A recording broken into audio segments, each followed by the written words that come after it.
Du 5 au 7 mai 2025, l'ONG Les Pompiers Humanitaires POHU a formé près de 200 artisans du Mono sur la tenue de comptabilité.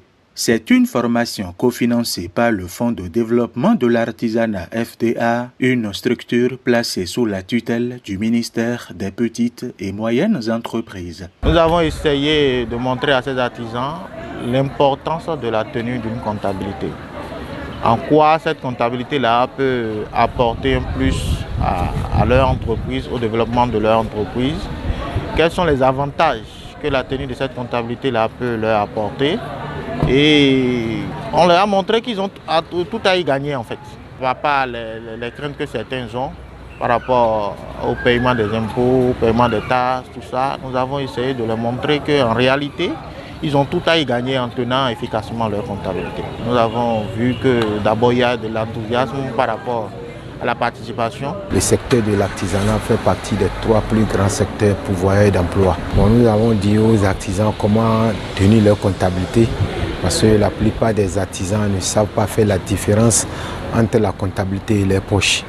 C'est à la fin qu'ils trouvent qu'ils sont en faillite. Donc il faut faire une nette différence.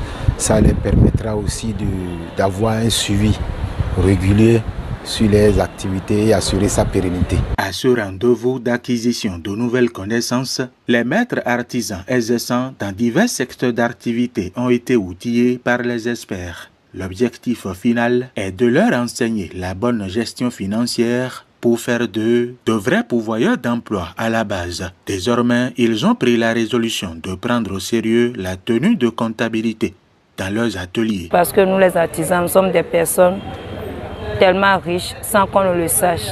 Nous n'avons pas le droit à mélanger tous les finances qui rentrent dans nos entreprises. J'avais commencé par noter, mais à un moment donné, j'ai commencé par négliger cela avant de suivre cette formation aujourd'hui. J'ai pris la décision de reprendre. J'avais l'habitude d'écrire et tel que le formateur vient de le dire tout à l'heure, qu'à cause de la paresse, on sait beaucoup de choses mais on néglige, c'est mon cas.